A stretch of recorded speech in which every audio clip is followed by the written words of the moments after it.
Well, welcome to another episode of the More Than a Game podcast, the podcast where we seek to unearth some key themes and virtues around life and leadership, and do so through the lens of Australian basketball, and in particular through the stories that our guests share around their involvement in the sport of basketball.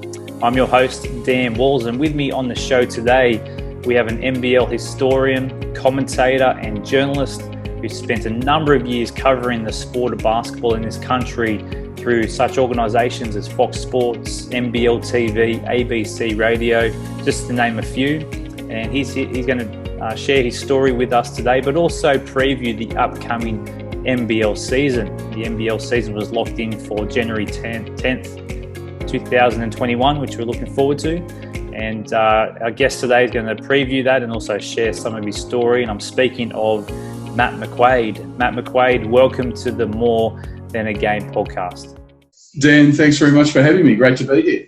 Great to have you on board, mate. And great to, first of all, hear your story, and then we'll obviously jump in and preview some of the, we'll preview the upcoming NBL season, which is exciting. But I'll just start with, just a bit about your story. And obviously you've been covering the league and the sport for a number of years now. But when did it all start for you? Where did the passion for basketball come about? Yeah, it's funny. I initially was born into a rugby league loving family. So from Sydney and played the sport from age 5 up to age 11. Mm-hmm. Then that was through primary school, and then finished in year 4 my primary education, and then went to St Patrick's College at Strathfield, where they didn't have rugby league. They had rugby union. And my first year I played that, which was, this is 1979. So I'm very old. So we'll put that out there. I'm advanced age now, so 52. I turned this year, back in August, which is frightening. So 1979, played rugby for 1 year, didn't like it. But then at the same time was introduced to basketball in 2 ways. One, through a friend who was playing it and wanted me to join. Back then, basketball wasn't thought of very much, particularly as far as a sport that was compared to netball. We used to get those netball, guys in skirts kind of jibes, and it wasn't a quote masculine cool sport that it is today, obviously. So that was one way. Then the other way was Channel 7 used to show the NBA on a Sunday and Sunday afternoon. So that was the season 79-80. Where Larry Bird was a rookie with the Boston Celtics. So they used to play, and Magic was with the late Magic Johnson was with the Lakers. So, and then there was Dr. J with the Sixers. So they used to play, it was always Celtics 76ers, or there'd be Laker games or whatever. And I just became really interested. And then from that, obviously this is pre-internet, pre any of that. So very hard to get anything about the NBA or even the NBL. And then the NBL, that's when it came about in 79. So I started going to games. So that was the old City of Sydney Astronauts, as they were called, out at Alexandria, and the Bankstown Bruins over at Condell Park. So they were the 2 first Sydney teams in what was initially called the National Invitational Basketball League. So I was a fan of that. And then the Astronauts rather changed their name in 82, became the Supersonics. So I was actually, it was an either or, and I became the Supersonics fan.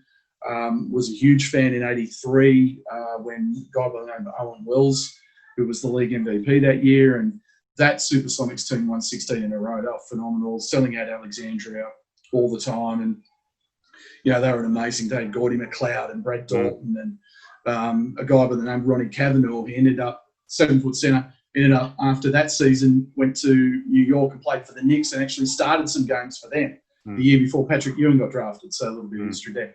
Anyway, moving on. So kind of was an NBL fan, and the Supersonics moved out to Homebush, and I'd go to all those games out there when it was a complete wasteland. And used to have to beg for lifts and before I got my license. So this is like 85, 86. And then 87, obviously, you have the Supersonics. West Star, the Bruins became the West Stars in 86, then 87.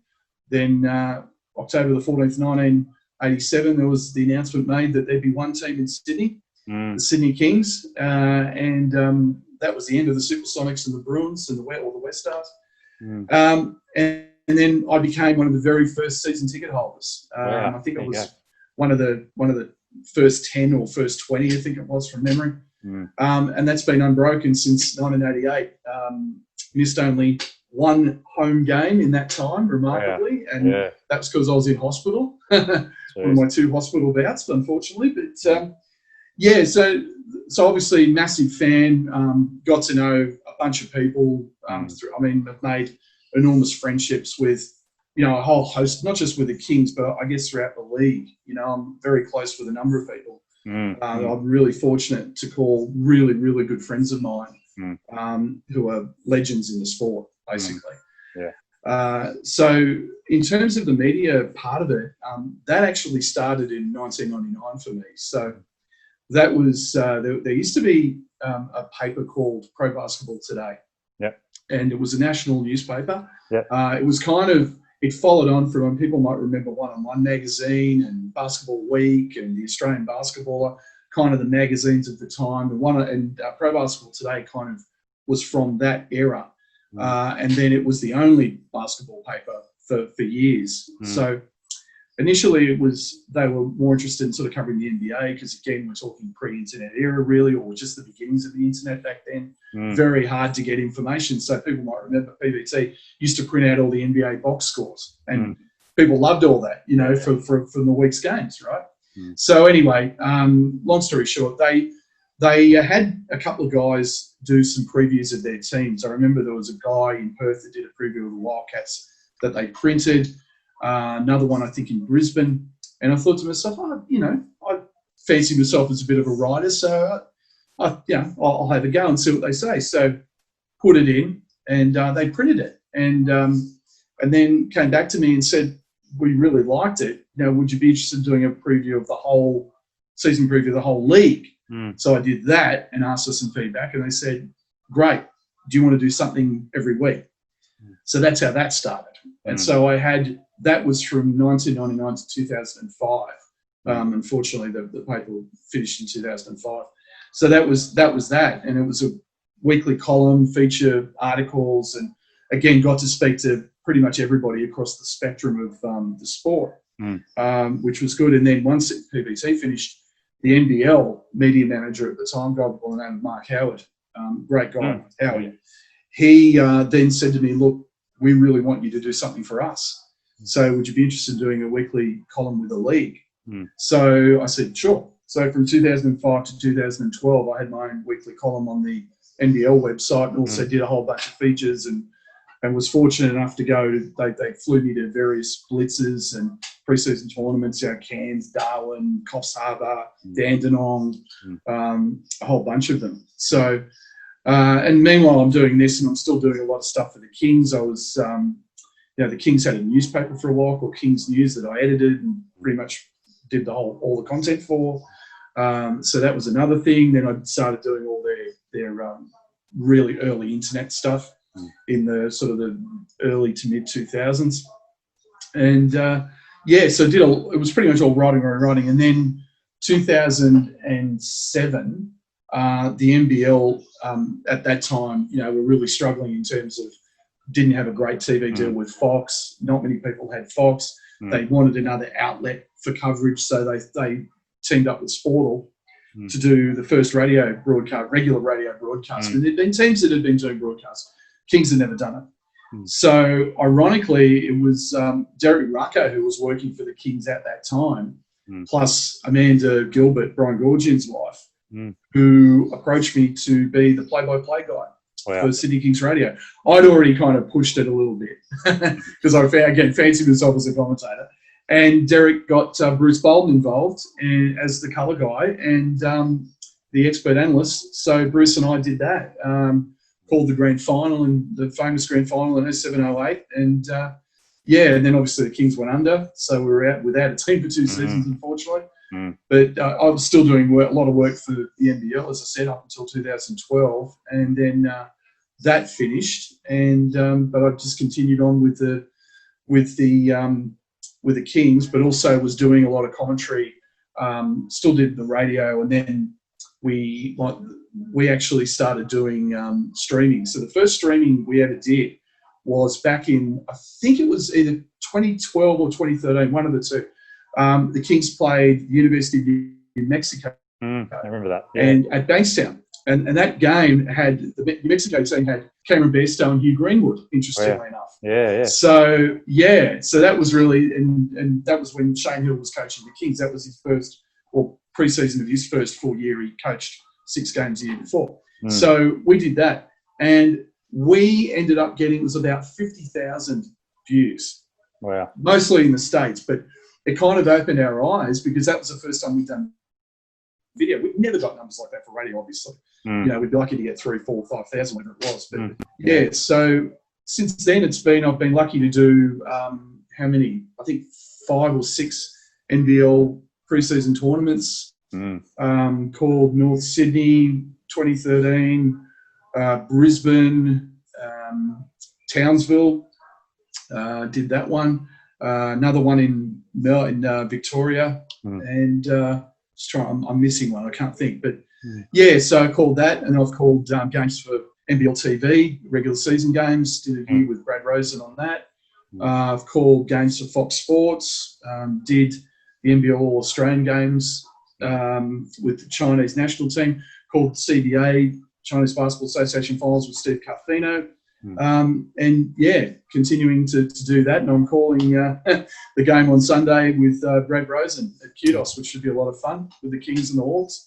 So, and then probably doing, and also now doing radio for, I've been doing radio in Perth and doing radio in Sydney. I'll probably be doing that again this year. So, so it's been a lot. And it's been great. You know, it's been really fascinating, kind of. And when I think back, it's now been over 20 years that I've been involved in some way, shape, or form with media in the NBL.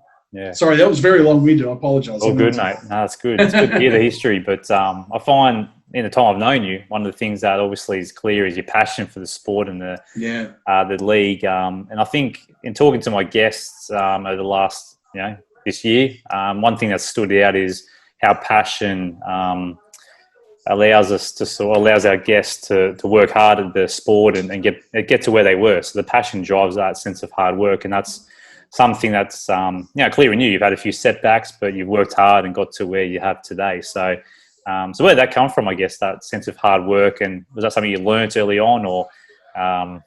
It's interesting. I guess passion. You make a great point. I think the passion creates the hard work, because if you love doing something that you're passionate about, you just want to work hard at your craft. And I mean, look, this has never been it really is a passion. It's never been a job. I've always had a job until recently, unfortunately. That's another story. But it's always been, purely a passion. Call it, I don't like calling it a hobby, but I guess you could say it is. But it's never been something that's paid the bills, put it that way. But it's been something where I guess I've got this very deep connection with it. I can't even explain it, because I just fell in love with basketball straight away. It wasn't playing it, watching it. It was just something that I fell in love with, and it's never, 40 years later, 40 plus years, it hasn't waned at all. But I mean, I've always, there are times I probably don't work hard enough, but in terms of my love for the sport, that's never waned. And I think you've got to have that passion, because if you don't, then it just doesn't come across. It definitely comes across in the way, hopefully, that I write, the way I call games. I love the NBL, and I love the people in it. I've been really blessed to, as I said before, to have met so many extraordinary people in my journey, and still have great relationships with people that I've known for 30, 40 years. It's incredible, actually. Yeah, it's great, mate. And just, obviously with that hard work, that was rewarded. I think a few years back you were received an award from the Sydney Kings. I think it was like the Clubman of the Year. How was that? Well, it was actually, that was funny. It wasn't Clubman, although I guess you could say it was actually the Coaches Award. That's right, enough. Yeah. So that was the 2007-2008 season. And everybody knows that was the infamous Firepower, season from hell. But that was that's one of the proudest moments of my life. I mean, to be presented with it by the man who I just, idolise, Brian Goorjian, who's the greatest coach ever in any sport, in my opinion, in this country. And I suppose people might say I'm a bit biased because I've been lucky to have a very good, a great relationship with him. I'm very close with him and his wife, and they've been fantastic to me. And he's a remarkable individual. He's one of the funniest human beings I've ever met in my life. It's but the thing I love about him is just that he knows more about basketball in his little finger than I will ever know, and yet he's got a way of when you talk to him, he wants to know your opinion on things, and he's really interested on basketball. What do you think about this? What do you think about that? And I'm thinking, I sit there and I shake my head with him because it's just a remarkable trait that he has where he has this, he just draws this out of you. Of course, whenever I talk to him, I laugh most of the time because he's the funniest storyteller I've ever seen. He's incredible. But he's an amazing guy. So to get that award, it's something I never forget. Amanda was very sneaky. She didn't tell me. I didn't know anything about it till that was at the entertainment centre. They did that presentation. So and then I had to speak, which is a bit terrifying. A couple of thousand people in the stands, but oh well. And that was, that year. Often people ask me, what's your favourite Kings team, and what's your most memorable Kings team? And so I go back to the start and talk about 1992 with Dwayne McQuade. I always talk about that. 3 championships. But that particular team, because I was so close with all of them, and I was essentially doing de facto media manager at the time, and what those guys went through, you had BJ Carter as one of your guests, and I know what BJ was going through at the time, and what he suffered through, and Russell Hinder, and Jason Smith, and Luke Kendall, and so many, Mark Worthington, and I've got really close relationships with those guys even to this day, and it's interesting because I think they all had this incredible bond. Even the imports I still speak to, Isaiah Victor is in the States, and Dante Draper, and I still speak to those guys fairly regularly, amazingly enough. It's been 12 years ago, and because of what they went through, and it was just, and then they finished 27-3 in the regular. They won 27 out of 30 games. That's phenomenal. Lost in the grand final to an incredible Melbourne team in 5 games. But that 27-3 under the circumstances is one of the greatest things in sport I have ever seen. And what those boys did, despite, they weren't getting paid. And none of them were getting paid. They had mortgages. They had kids to worry about, and they had to put food on the. They weren't putting food on the table. Some of them. It's a remarkable effort what they did. So I guess that's probably what makes that one of my proudest moments for sure. Absolutely. That was obviously a great reward for all your hard work and passion. So. And I just thought I'd draw on that passion for a moment. And obviously, while you're here, Brian Goorjian's back in the league, which is fantastic. Yes. So we'll draw on that passion and your knowledge, as I said, and we'll do a bit of a preview for the upcoming NBL season. It's set to launch on the 10th of January with the Melbourne Derby, United versus Southeast Melbourne Phoenix. So a great game to kick things off. Only 5 rounds that have been put in place for the time being, which is probably wise from the NBL with everything that's been going on this year. Obviously, there's still a lot of water to go under the bridge, but we thought we'd just, I asked you if we could just preview the rosters, look at the rosters, the ins and outs, and just see whether we think they've improved or gone backwards maybe. Obviously, that's not a telling story in terms of, you got to factor in team chemistry, and that can be a big factor. So personnel alone is not a true indicator of the team's qualities, but I thought we'd start there and just chat about those as the NBL season is just around the corner. We'll start with Adelaide first of all and get your thoughts around Adelaide. I'm really excited by Adelaide's roster, and obviously they picked up Jeff Van Groningen, our good friend, not long ago. Indeed, yes. As general manager. So they've put together an exciting roster, I reckon, led by Donald Sloan. He's got NBA experience there. They picked up Isaac Humphries, which is a big get, I believe. 5 games with the Atlanta Hawks in NBA recently. Former Sydney King. Josh Giddey's an exciting up-and-coming young player. And they acquired Sunday Detch from the Illawarra Hawks as well. So what are your thoughts around Adelaide for the upcoming season? It's I think Jeff's done a really good job under the circumstances to build this team, and you consider, all the issues that they had at the end of last season, all the fallout with Joey Wright and Kevin White and all that. That was a club that was pretty fractured, and I think that people we've moved on from that, and I think they've done very well to build what they have. There's some question marks. And Connor Henry comes in as a new coach. He's only had the one season. I mean, people forget he was the head coach of the Perth Wildcats. I think he went 19-14, something along those lines, a couple of years back. Assistant coach with the Kings under Ian Rebellion when they came back to the league, of course.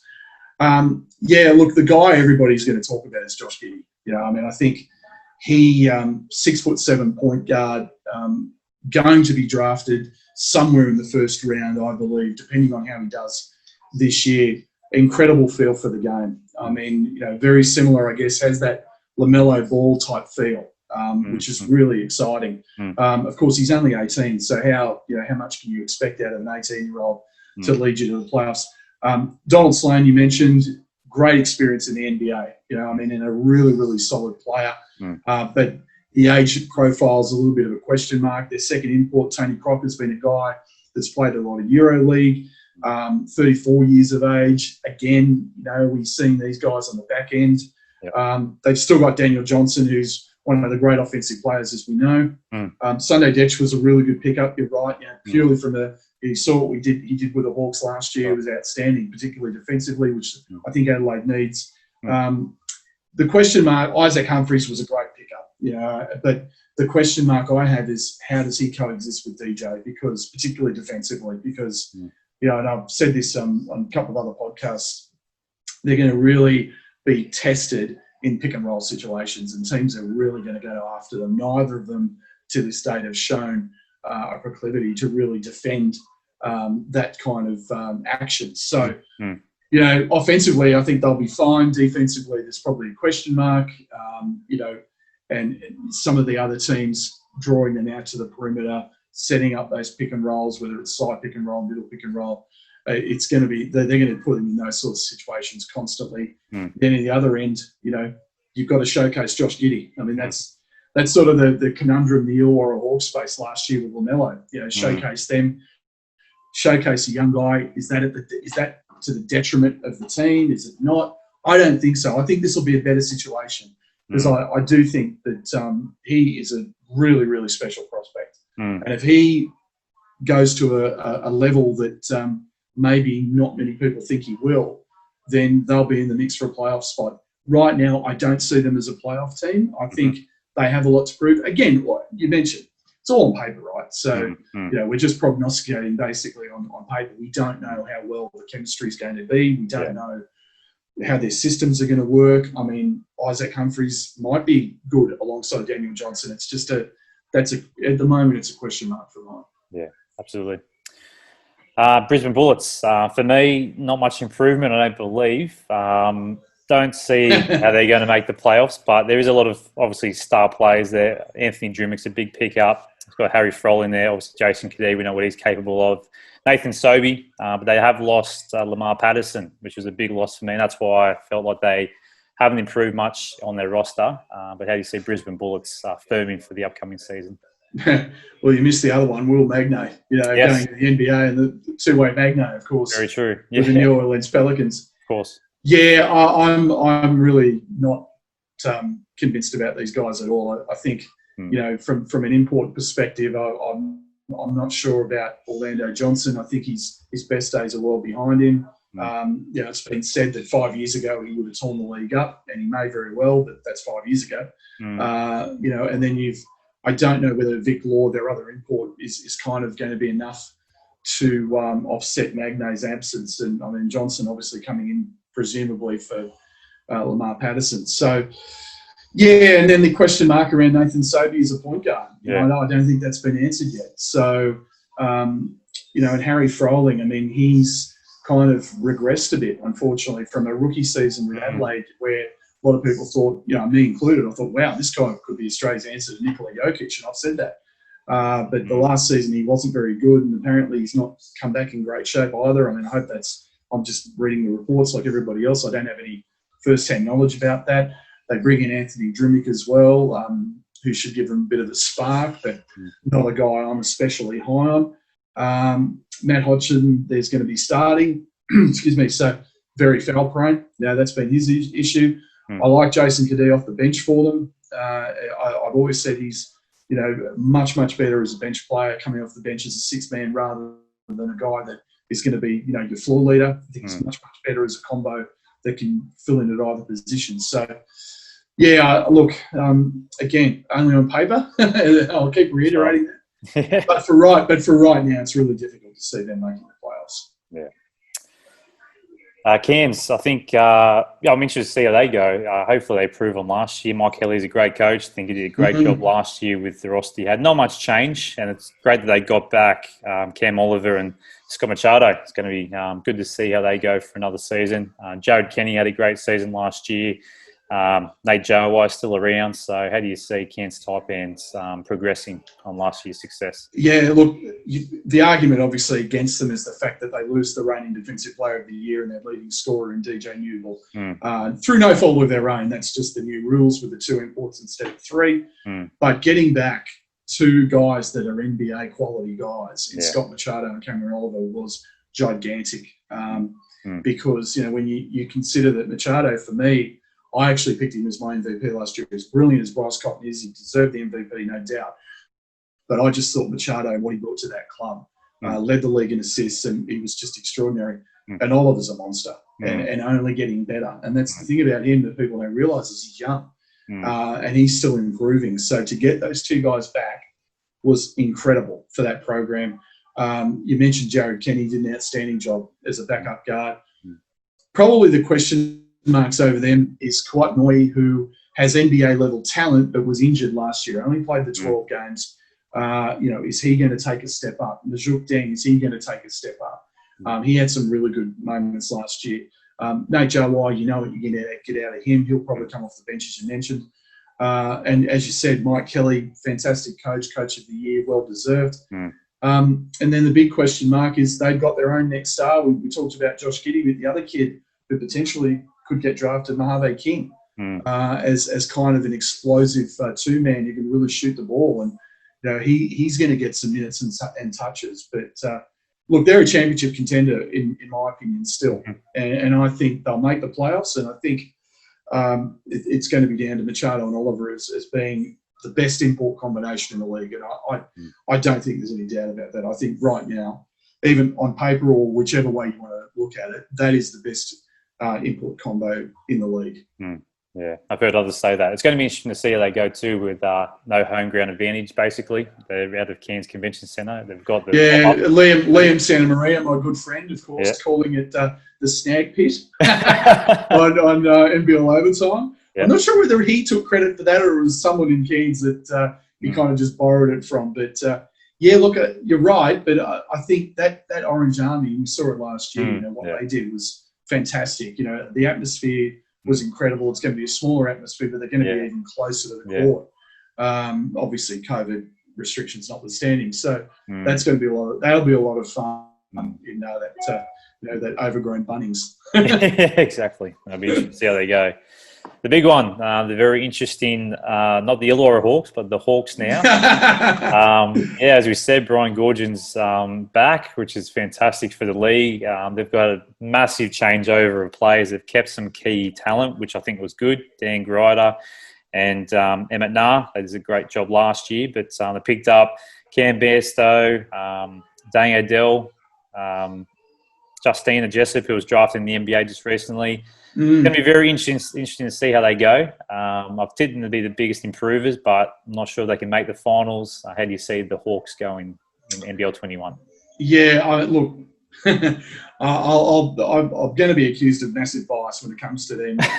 We've talked about already my relationship with Brian, but also with the president and part owner, Dora Kodahi, who I've known for more than 30 years and being extremely close with him and his family for a very long time. So, so take this with a gigantic grain of salt. I think if they not only will make the playoffs, so I think by the end of this year, they will be pushing for a championship. I really believe that. Yeah. It's made me, I think because he's been away for so long, people have kind of not, they've undersold Brian's impact on the club.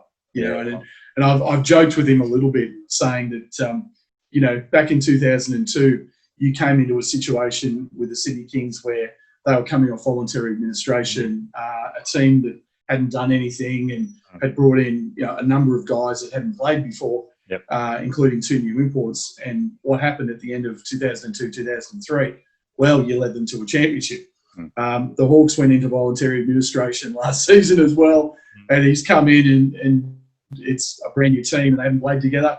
So, you know, it's drawing along, but I get it, you know. But I think people are underselling. He's the greatest coach I've ever seen, and I've said that before, obviously. But I just think his ability to impact people on and off the court, as a leader, as a motivator, as a guy who puts players in the best possible position to succeed, who develops talent. I mean, he was a guy that helped develop the guys like Chris Anstey and you know, Sam McKinnon and Jason Smith. And, I mean, David Barlow, you know, was a prime example of that. You know, all of whom ended up playing for their country. So, and one of whom went to the NBA. So he's got a guy in Dean Adele who's sort of sniffed around the NBA, had a bit of a cup of coffee with the league, if you like, and you know, he's come back to really push for an MVP this year, I believe. And then, you know, the 2 imports I'm really excited about. Tyler Harvey, a real gun in the sort of the mould of Rodney Clark, you know, a big-time scorer, and, of course, had 58 in that G League game that we know about. Justin Simons, really long. I mean, I saw him at training the other day, and I thought, my goodness, you're incredibly long, you know, really long arms. He's a great defender. You know, you mentioned the guys they have back. Emmett Nair is a backup point guard. Then Justinian Jessup, drafted by the Warriors, who, you know, drafted him because he already had that deal in place with the Hawks. So, and they're really excited about him. And I spoke to Dory about him, and he's they think he's going to make a huge impact for them as a next star. I mean, Dory sort of looks at his club and thinks he's got 4 imports: Deng Adel, the 2 Justin Simon, Tyler Hardy, and then Justinian Jessup, he says, like a 4th import for us. So Cam Bairstow, their question marks probably up front, I think. Cam Bairstow, is he completely over his dreadful injuries that he suffered? And then Sam Froling, who I actually saw in Waratah League win the championship for Manly, and he was outstanding. I called the semi-final and the grand final in Waratah League just recently, and he was absolutely phenomenal. You know, 7 foot long, athletic, can dribble the ball, bring the ball down the court. He's a real prospect, that one. So, yeah, I'm really high on them. And I think that they'll definitely push for a playoff spot. And I think if they do get into the 4, they are going to be a very tough out. Absolutely. No, it'll be interesting to see how they go. And looking forward to seeing Brian back in the league. You mentioned Dave Barlow will move to Melbourne United now, and the juggernaut. Yes, coming to the end of his career, but he's still performing admirably. So over the last few seasons have had a few changes. They brought in Jock Landale, which will be a massive get. That's a huge pick up there. Mitch McCarron's continuing to improve, and then Scotty Hobson over from New Zealand Breakers. So a lot of movement there, but obviously going to be a threat once again. How do you see Melbourne United gracing the court this season? Well, they're the favourites. I mean, it's an easy thing to say because you just mentioned bringing in Jock Landale, who is a guy that probably should be in the NBA. You know, and we saw him play for Australia at the World Cup. He was outstanding. You know, a legit 7-footer who can stretch the floor, who can block shots, who runs rim to rim.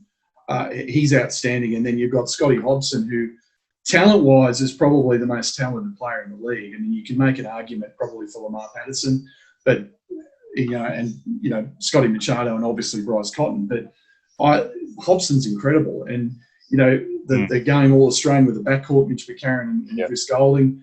The only question I have is whether, you know, Mitch McCarron as a full-time point guard is going to work. I love Mitch McCarron. I think he's a guy that does a lot of everything. He's incredibly versatile. I only have that question about him as a full-time point guard, and that's yet to be played out. But Melbourne United hierarchy, Dean Vickerman really believe in him. So, who's to say it won't work? Shea Elley's an outstanding point guard as well, one of the best backups in the league. And then Jack White was a really, really good pickup. Of course, played for Mike Krzyzewski at Duke University, played with Zion Williamson last year and was terrific. And he's the guy you compare him to, and Jeff Van Groningen said this to me as well, is Dylan Boucher. For those of you who remember Dylan Boucher playing for Brisbane, won a championship there, played with the Breakers, won a championship there. Do everything guy, not a great offensive talent, but just a tremendous defender, great rebounder, does all the dirty work, real glue guy, for that program. Because one of the issues that they had last year was chemistry, particularly with Sean Long and Mello Trimble, just didn't seem to work, even though the talent was extraordinary.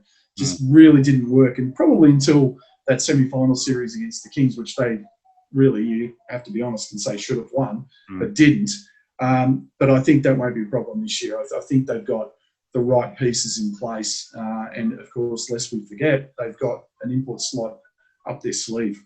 That's just frightening. And Dean Vickerman's a great coach, a great guy. I know Dean very well. I think, look, they're the team to beat.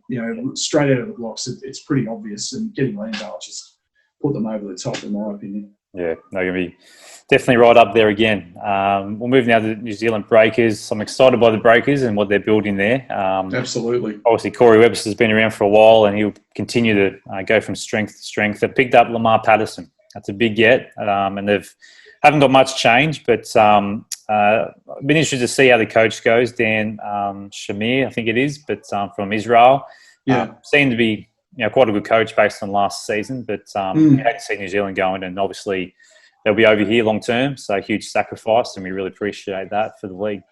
I think had New Zealand been able to play games at home, I think you'd probably have them equal championship favourites with Melbourne. As it is, I've got them just below Melbourne, and only because they're going to be forced to play games away from Auckland, and hopefully that situation resolves itself. They're talking about instituting the travel bubble between New Zealand and Australia, and if that happens, potentially in the second half of the season, they could play games back in Auckland, which would be fantastic for them.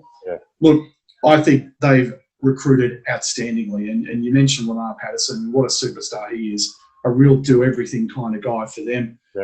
Ty Webster is one you didn't talk about. This is a kid that's played in Europe for years and has been a star in the New Zealand national team, playing alongside his brother Corey, and he's an absolute star. He is a tremendous floor leader, great facilitator.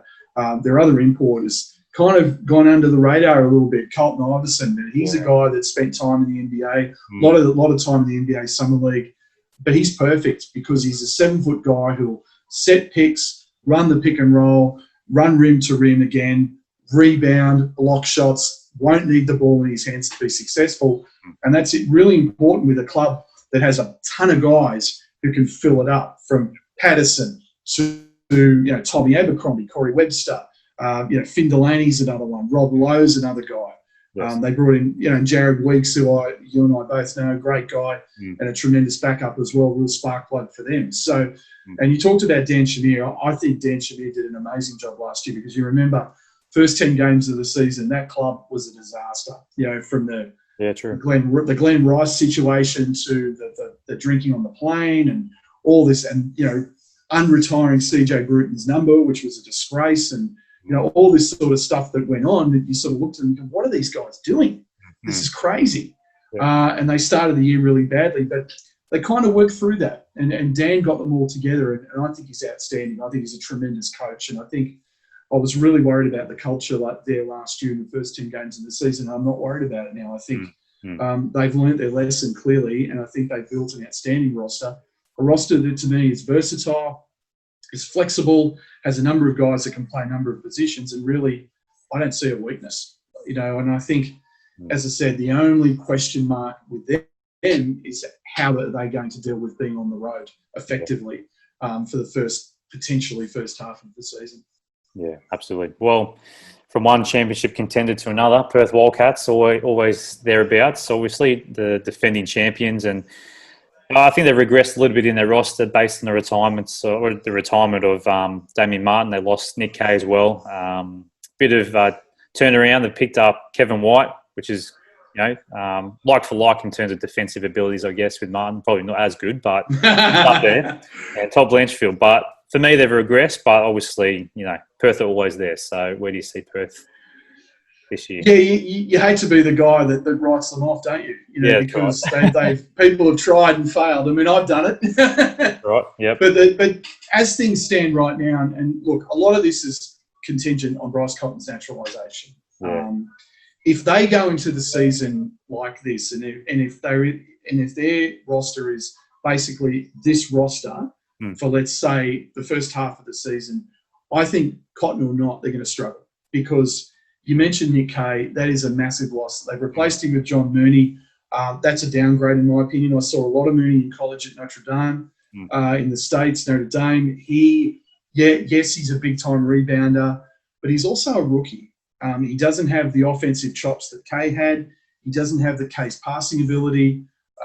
Kay was, incredible last season and has been brilliant ever since he came across from the Hawks. So that's a massive loss. But really, and I've been saying this, the guy that they're underselling the loss of is Damo. And it's not necessarily for the on-court stuff, it's the off-court stuff as well. That's right. But guys just went to another level with him. He's the greatest competitor I think I've ever seen, and I've seen them all. And he was maniacal as a competitor on the court. Rob Beveridge used to say to me that he's one of the nicest human beings on the planet. But when he steps over that white line, it's like Jekyll and Hyde. He just becomes this nut job kind of crazy man, psychotic defender, do everything to win. And I'm saying this in the best possible way, because he's been my favourite player for years, and he's just an unbelievable competitor. And guys they're like 10 feet tall with him. They really were. And greatest defensive player in NBL history. I don't think there's any doubt about it. I know that there's arguments for Darnell Mee and Simon Dwight, arguably, but for me, I've never seen a guy impact the defensive end of the floor the way he did. And losing that leadership, regardless, he's around the club still, but not on a day-to-day. And then on the court, I think that's, no disrespect to Kev. I love Kev. He's a friend of mine as well. But, you can't replace Damo. You just can't replace what he brought to the table. Right. So that is a massive, massive loss. And then, look, Cotton's the best player in the league. No question. The league MVP, superstar, absolutely magnificent. And I'll never knock him. So any team that he's on has got a chance of making the playoffs. Yeah.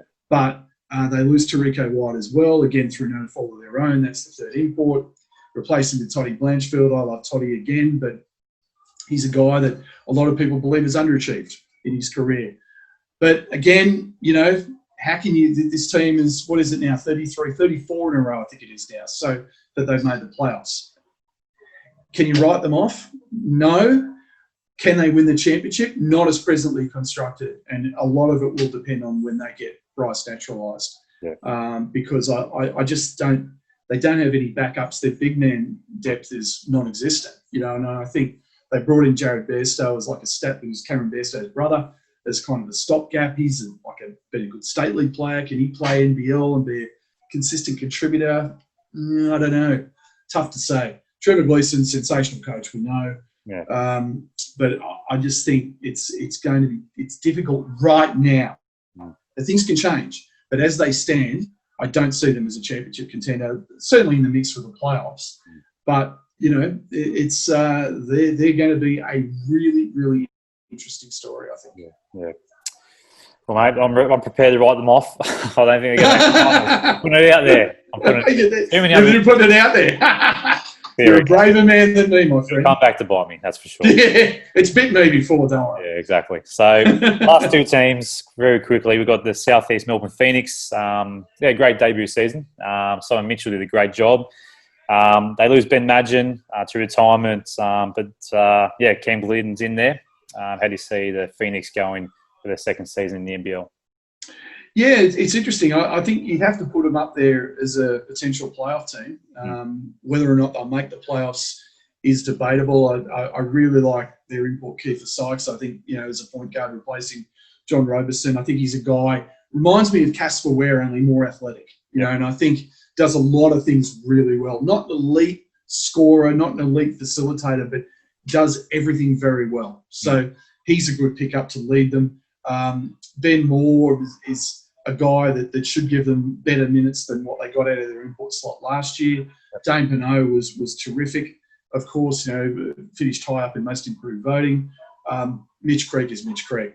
He's kind of their Damien Martin. We just talked about Damo. I love Adam Gibson as a backup. He's a tremendous leader, great defender. But then the question marks around Cameron Glidden. Can he be that consistent scorer at the 2 spot? Hasn't been. And I love Cam as well, but he's been up and down in his career. When he's on, he's fantastic, but there are times that he does disappear. Can he be consistent? Ruben Tarangi, can he get back to the form he had when he won both Sixth Man of the Year and I think it was most improved in the same year, a couple of years back. So didn't get the opportunities last year when Brisbane had all those wings. So he kind of fell out of the rotation. Yanni Wetzel is an interesting prospect as a big. Kendall Stevens is a guy that has shown flashes as well. And, you mentioned Simon Mitchell. Again, tremendous coach, knows what he's doing. So they'll be in the mix, I think. Kyle Adnam I did mention as well. And I think, I really like Kyle as another guy who's a real spark plug type that's important. So, they're an interesting one. They're going to be a fascinating story, I think, because Mitch Creek put him on his shoulders last year. And for a first-year team, I think they did exceptionally well. And Creek's back and hopefully healthy. They got injured late last year, of course. So they're an interesting one. Yeah. Interesting to see how they go. And then finally, Sydney Kings. Here we go. I don't know. It's going to be interesting to see how they go based on Will Weaver moving on and Adam Ford, who's a great coach, no doubt about it. But probably good it happened this time or this early in the season and not close to the start of the season in many ways. But I don't know how they're going to overcome the loss of Will Weaver. They've lost Andrew Bogut to retirement, and Kevin Lish. They're huge shoes to fill. Still got some key players from last year, but it's going to be hard to back up what they did last season. It's they finished 28 and finished first on the ladder, of course, and went to the grand final. And unfortunately, due to COVID, couldn't finish the grand final. But as you said, a lot of them have returned, which is important for the continuity. I think that's right. You and I both know, a lot of the criticisms around the Kings over the years has been the turnover. Personnel. It's just been hard to keep that continuity in the program, and I think they've done it for the most part here. Obviously, the losses. Wow, you mentioned it. It's losing your head coach, who was a coach of the year candidate last season, this close to the season. Yep. Not ideal. Gives Adam Ford an opportunity. Adam Ford, great guy, a guy that's an exceptional hard worker, and really with a great basketball mind. And being a part of that program, I just think it was a no-brainer to elevate him. I think it was too late, really, to go looking for anybody else. So I think the good thing is they'll probably run a lot of the same stuff that Will Weaver was running last year. So, that sort of leads into that continuity aspect. Yep. Didi Lozada, that should be exciting. His second year, they're going to count a lot on him because effectively he becomes a third import for them as that next star. Again, Jarrell Martin. It's a good pickup. Obviously, has that connection with Chris Pongrass from when he was playing for Memphis. He's played 200 games in the NBA, so he's got some experience. But he's been out of the NBA for 18 months. He's been in the G League and in China, and the question mark I have on him is he going to be a good enough rebounder? Because that's going to be the big thing for me, rebounding and rim protection. And I think a lot of pressure is going to be on Xavier Cooks to do that, because Martin is not that guy. He's offensively, he can do a lot of things, stretch the floor, pound it in down low to him, and he'll make things happen. Question marks over Casper Ware. We have to be honest, he was not good. Particularly in the second half of last season, comes back with a point to prove. Apparently, really fit, which is exciting. So he's obviously very serious about coming back and making an impact, because we know what a superstar he is. A lot's going to be on his shoulders. Greg Gilly, another year older. Dan Kickett, another year older. It's going to be interesting. And obviously they bring in Dejan Vasiljevic from Miami, University of Miami, tremendous shooter, and Angus Glover. And they've still got Craig Moller and Sean Bruce and Daniel Kickett as the bench. So, look, it's they really had some question marks over them, as much as I hate to say it. Again, we're only talking about on paper. I think they could definitely make the playoffs. A lot, but I do think a lot has to go right for them. But the keys are going to be, Casper Ware leading that team, Jarrell Martin making a really big impact, and obviously what they can get out of Didier Lazard. I mean, I think Didier Lazard has the potential to be an All-NBL selection this year. Yeah. But he needs to really step up. I mean, he's shown he's capable of it. We saw that in the playoffs, and we saw that during the regular season at times, and they're going to need a lot out of him. So, and Adam Ford, as a rookie head coach, is a big unknown. As great as I think he'll be in the job, he's still an unknown. So, there's so many teams that have improved. The Kings have taken some hits. Let's be honest, and losing the greatest big man Australia's ever seen or produced in Andrew Bogut is that's a massive ask for them.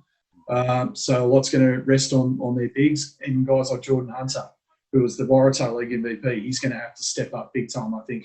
And Daniel Kickett's going to have to provide that leadership as well up front. Some great insights, mate. Appreciate it all. And who's your tip for the NBL 21 championship? Oh, wow.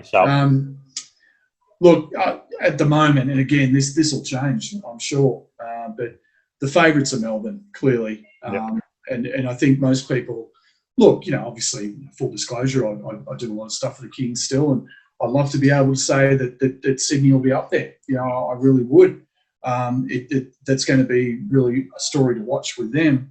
But I think for right now, we're only talking about right now. So this is a pre-season, so these are just prognostications. Yes. You probably have to say Melbourne are the favourites with New Zealand just a hair behind. And then after that, it's really a whole bunch of teams are in the mix, and the only, look, I mean, Brisbane people hate me saying this, but the only team I don't have that much confidence in at the moment is Brisbane. Everybody else has got potential to at least make the playoffs. And as we know, if you make the playoffs, anything can happen from there. Yeah, absolutely. Well, there's a lot to happen and to unfold in the coming weeks, but I really appreciate your time today, mate. We look forward to Pleasure, mate. Tipping off, and thanks for sharing your story and your insights, and thanks for joining us on the More Than a Game podcast. Thanks, Matt. That's been great. Thanks, Dan.